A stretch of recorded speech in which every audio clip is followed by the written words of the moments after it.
at nalunod ang mga salot. Pinuno ng mga dagang bukid si Dagumbo.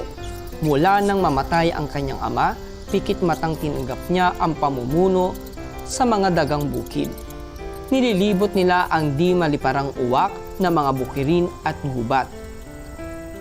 Ang mga taniman ay sinisira nila.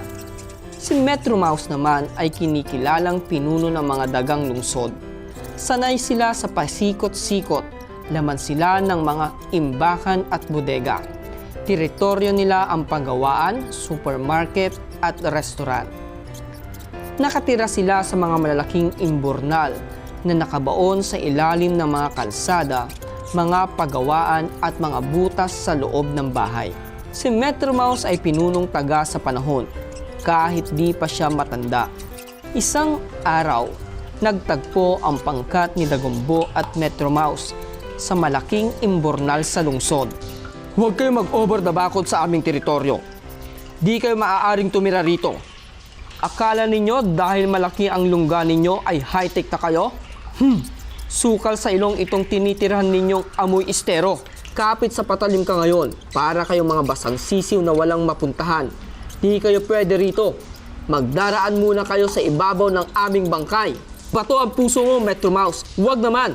Tumakas kami dahil sa mga lason at kampanya ng mga magsasaka laban sa mga daga. Giniba nila lahat ng tirahan namin. Nag-aapoy ang kanilang mga damdamin. Dito na rin kami titira sa ayaw mo at sa gusto. Ayaw pumayag ni Metro Mouse na tirhan ng mga dagang bukid ang malalaking imburnal na nakabaon sa mga kalsadang lungsod.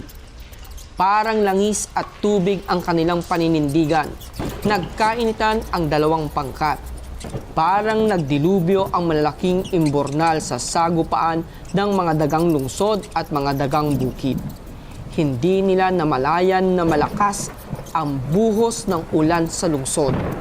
Sinlakas ng hampas ng malaking alon ang agos ng tubig ulan patungo sa mga imburnal.